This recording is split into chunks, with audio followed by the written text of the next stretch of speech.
Let's talk about blood sugar. It is a simple idea, really. Think of it as the fuel in your body's engine. This fuel is a type of sugar called glucose.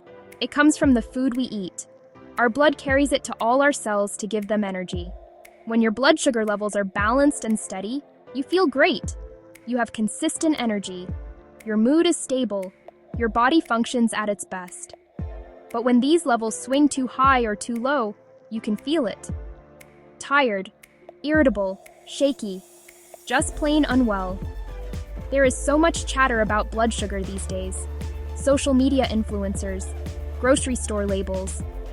Some of it is helpful, but a lot of it is just plain wrong. One of the biggest myths I hear all the time is this: you must avoid carbohydrates completely to keep your blood sugar healthy. This idea has scared so many people away from perfectly healthy foods. It promotes an all-or-nothing approach that is incredibly difficult to maintain and often unnecessary for most individuals. The truth is far more nuanced and thankfully much more flexible. The secret lies not in complete avoidance, but in understanding which carbs to choose, how much to eat, how to balance them with other important nutrients. This essay is here to clear the confusion. We will bust this myth, and several others. Then I will give you simple, practical solutions you can start using today. The goal is not to add more rules or restrictions to your already busy life. Instead, the aim is to empower you with knowledge and easy-to-implement strategies. Managing your blood sugar is not about deprivation or following a rigid, joyless diet. It is about making small, intelligent choices that add up over time to create profound and lasting benefits for your health and well-being. You do not need expensive gadgets or an overhaul of your entire lifestyle. The most effective changes are often the simplest ones, woven gently into the fabric of your daily routine. We will explore everything from the food on your plate, to the way you move your body, and even the quality of your sleep. Each of these elements plays a vital role in the delicate dance of blood sugar regulation. By the end of this essay, you will have a clear roadmap. You will understand the facts behind the fiction, feel more energetic, think more clearly, protect your long-term health. Forget the extreme measures. Let's focus on what truly works, one simple step at a time. Myths about health are incredibly common, especially when it comes to topics like blood sugar. There are several reasons why this misinformation takes hold and spreads so quickly. For one, the internet has made everyone an expert. A single viral video, a catchy infographic. People are often looking for quick fixes or simple answers to complex problems, and myths frequently offer exactly that. An easy villain to blame, like sugar, a magic bullet solution. This desire for simplicity can make us vulnerable to advice that sounds good, but lacks any real scientific foundation. Another reason myths are so prevalent is that our own bodies can sometimes mislead us. For example, if you eat a large bowl of pasta and feel sleepy afterward, it is easy to jump to the conclusion that all carbs are bad for you. This is a personal experience, a data point of one, but it feels very real and true in the moment. We then share this experience with friends, family, and the myth begins to grow roots. Commercially driven interests also play a huge role. The diet and wellness industry is a multi-billion-dollar market. Companies often promote a specific myth to sell a product: carb-blocking supplement, ketogenic snack bar, new diet book promising to solve all your problems by eliminating one food group. Terms like glycemic index, insulin resistance, postprandial hyperglycemia can be confusing and intimidating for people without a medical background. When people do not understand the science, they are more likely to latch on to oversimplified and often incorrect explanations. It is easier to remember a simple rule like fruit is bad because it has sugar than it is to understand the complex interaction between fructose fiber, the body's metabolic response. This gap between expert knowledge and public understanding creates a fertile ground for myths to flourish. To help you navigate this confusing landscape, let's clearly identify and bust some of the most common myths about blood sugar. Think of these as short, clear statements that you might see online or hear from a well-meaning friend.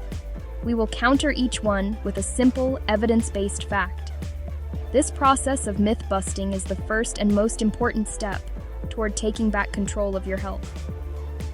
By clearing away the noise, we can focus on the practical, effective strategies that truly make a difference in your daily life.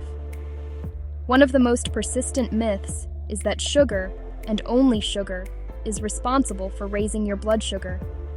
It is an easy idea to grasp. Eat sugar, and your blood sugar goes up. While there's a kernel of truth, that belief is a massive oversimplification. Sugar is a carbohydrate your body digests very quickly, causing rapid blood glucose spikes. But it's far from the only thing that affects blood sugar. Focusing only on sugar ignores other factors that cause spikes. Almost all carbohydrates are broken down into glucose in your body. A slice of white bread, a bowl of white rice, a serving of pasta, a potato. These are refined carbohydrates. Processing strips natural fiber, so they're digested very quickly. You could avoid cookies, avoid candy, and still spike your blood sugar from a large plate of plain spaghetti or a couple of slices of white toast. Not all carbs are created equal. Complex carbs are found in whole grains, vegetables, beans, lentils. They come with fiber, a braking system for digestion. Fiber slows carb breakdown into sugar, producing a gentler, slower blood sugar rise. A bowl of oatmeal affects you differently than sugary breakfast cereal, even with similar carbs. The key: don't fear all carbs. Be a savvy carbohydrate chooser. Look for fiber on the label. Pair carbs with protein and healthy fats. Protein and fats slow digestion and buffer blood sugar impact. An apple on its own will raise your blood sugar faster. That same apple with a handful of almonds.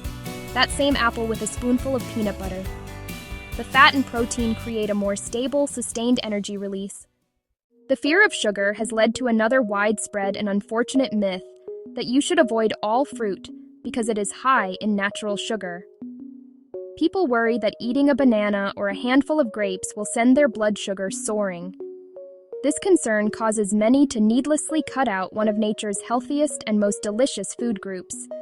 This is a classic case of throwing the baby out with the bathwater. While it is true that fruit contains natural sugar, primarily fructose, that is only part of the story. The way the sugar is packaged inside whole fruit makes all the difference.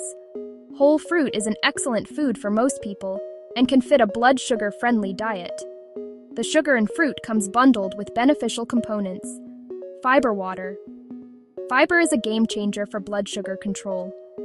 It creates a physical barrier in the digestive tract, slowing sugar absorption into your bloodstream. Eat a whole apple and the sugar is released gradually, not like the sharp spike from a sugary drink. High water content also helps you feel full, which can prevent overeating. Fruit is packed with essential vitamins, minerals. These nutrients reduce inflammation and protect your cells. Avoiding fruit means missing out on those benefits. The key distinction is whole fruit versus other forms, fruit juice and dried fruit. Juicing strips away fiber, leaving mostly sugar water.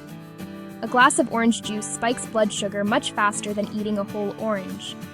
Dried fruit is concentrated sugar, easy to overeat and spike blood sugar. Practical advice: prioritize whole fruits. Enjoy a variety: berries, apples, pears, oranges. If you're concerned about blood sugar, pair fruit with a source of protein or fat. Examples: berries with plain Greek yogurt or sliced pear with a small piece of cheese. That combination slows absorption and keeps you full. Don't let fear of sugar rob you of whole fruits' benefits. It is a common experience. You finish a satisfying lunch. About an hour later, you feel an overwhelming wave of sleepiness wash over you. Your eyelids feel heavy, your focus wanes, and all you want to do is find a quiet corner for a quick nap. Many people immediately interpret this post-meal fatigue as a sign that their blood sugar is out of control or that they have a serious underlying health problem. This belief can cause a lot of anxiety and lead people to make drastic and unnecessary changes to their diet. While a dramatic energy crash can indeed be related to a blood sugar spike and subsequent drop, feeling a little tired after a meal is not automatically a red flag. The truth is that feeling a bit tired after eating, often called postprandial somnolence, can be a perfectly normal physiological response. The size and composition of your meal play a huge role. Eating a very large meal, for example, diverts a significant amount of blood flow to your digestive system to process all that food. This can mean less blood flow to your brain, which can make you feel a bit sluggish. The type of food you eat matters too. Meals that are very high in refined carbohydrates and low in fiber and low in protein can cause a rapid rise in blood sugar, which is often followed by a crash that leaves you feeling drained. However, it is important not to pathologize every instance of post-meal tiredness. Other factors can be at play. If you did not get enough sleep the night before, you are naturally going to feel more tired in the afternoon, regardless of what you ate for lunch. Dehydration can also cause fatigue. The timing of your meal in relation to your body's natural circadian rhythm can also have an effect, as most people experience a natural dip in energy in the early to mid-afternoon. It is the pattern and severity of the fatigue that you should pay attention to. If you consistently experience extreme fatigue, brain fog, or irritability after almost every meal, especially if it is accompanied by other symptoms like excessive thirst or frequent urination, then it is certainly worth investigating with a healthcare professional. But an occasional bout of sleepiness after a particularly large lunch or a carb-heavy lunch is not necessarily a sign of a blood sugar disorder. Instead of worrying, use it as a learning opportunity. Notice which meals leave you feeling energized and which ones leave you feeling drained. This personal feedback can guide you toward making better choices, like opting for a smaller portion size or ensuring your meal is well balanced with protein, healthy fats, and fiber. Now that we have busted some myths, let's focus on the positive, practical steps you can take, starting with your very next meal. The single most powerful strategy for managing blood sugar is to choose smart carbohydrates. This is not about eliminating carbs, it is about upgrading them. The goal is to switch from refined, fast-releasing carbs to complex, slow-releasing ones. Think of it as choosing the scenic route over the highway. It is a slower, more controlled journey. This means picking whole grains like oats, quinoa, brown rice, whole wheat bread. Avoid white bread, sugary cereals, white pasta. These whole foods are packed with fiber, your best friend for blood sugar control.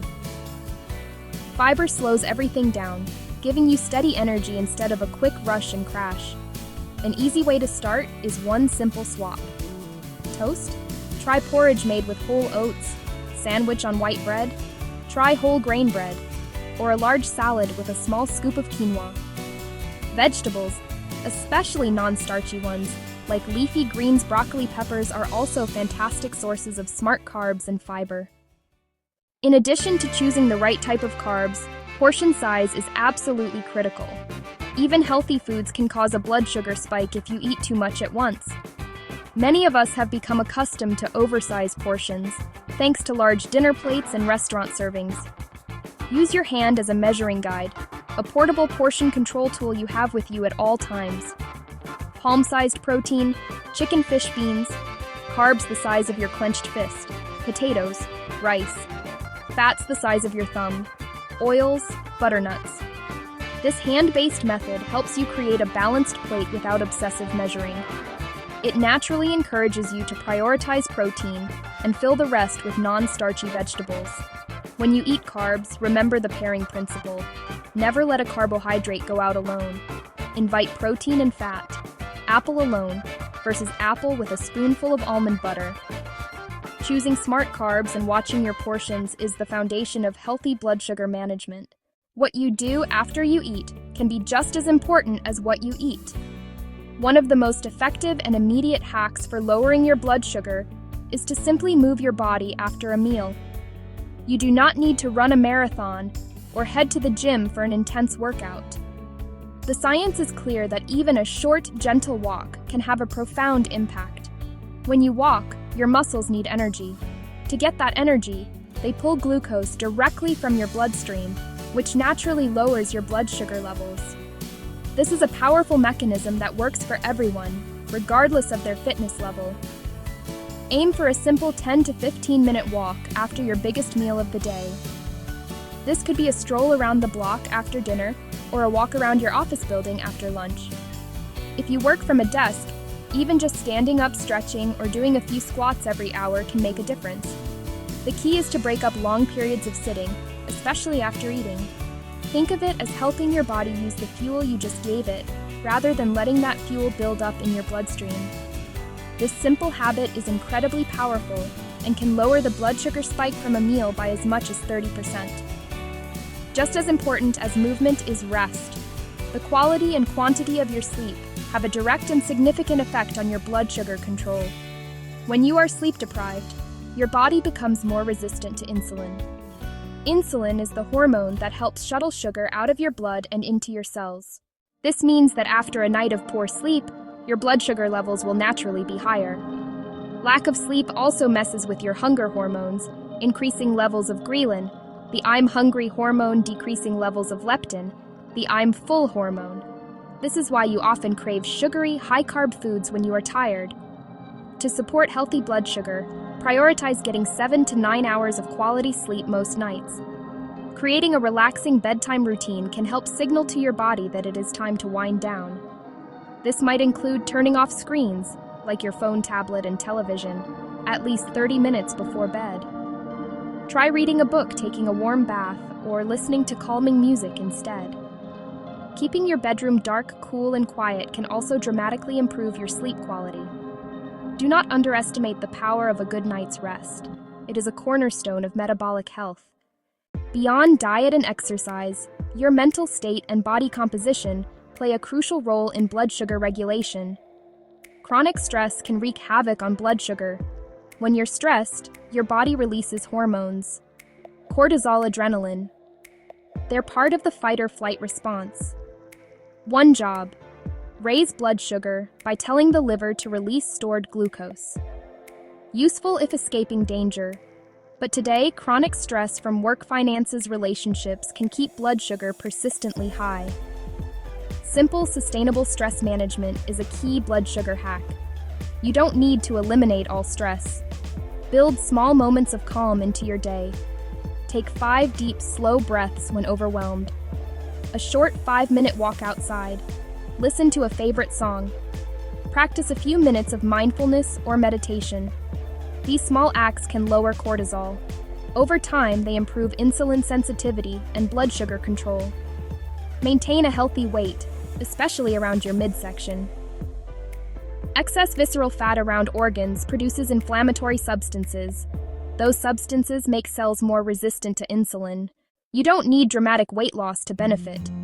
Losing 5 to 7% of body weight can dramatically improve blood sugar and cut diabetes risk. Focus on sustainable habits: healthy eating, regular movement, not crash diets. Slow, steady progress creates lasting change. Finally, knowledge is power. Know where you stand. At your next checkup, ask for fasting blood sugar. Ask for your HbA1c. HbA1c shows average blood sugar over the past 3 months. For most without diabetes, an annual check is sufficient. Understanding your numbers motivates change. It gives a baseline to measure progress and see results. I remember working with a client named Maria. She was a 45-year-old office manager. She was constantly exhausted. She would experience a deep energy slump every afternoon. And she had started to believe she needed to cut out all carbohydrates to fix it. She tried a strict, ultra-low-carb diet she found online. For a month, she felt miserable, deprived, and even more tired. She missed eating meals with her family and found the restrictive rules impossible to follow. The all-or-nothing approach was failing her, leaving her feeling frustrated and defeated. We decided to change tactics and focus on small, simple additions rather than drastic subtractions. Her first and only change for 1 week was simple: go for a 10-minute walk immediately after dinner. The following week, we worked on her dinner plate, ensuring it included a good portion of protein: fish, chicken. It was loaded with a colorful salad, while still allowing a small portion of her beloved potatoes. She started choosing a piece of whole fruit for dessert, instead of her previous habit of having biscuits. These were not radical changes, but they were consistent. The results were remarkable. After just 3 weeks of these small adjustments, Maria reported significantly more energy in the afternoons. She was sleeping better and found that her clothes were fitting a little looser around her waist. Most importantly, she felt empowered, not deprived. She was enjoying her food and her life again. Maria's story perfectly illustrates a key principle. Small, consistent habits are far more powerful than short-term extreme measures. She did not need to declare war on carbs. She just needed to learn how to work with them. The world of health advice can be a confusing place, filled with conflicting information and overly strict rules that set you up for failure.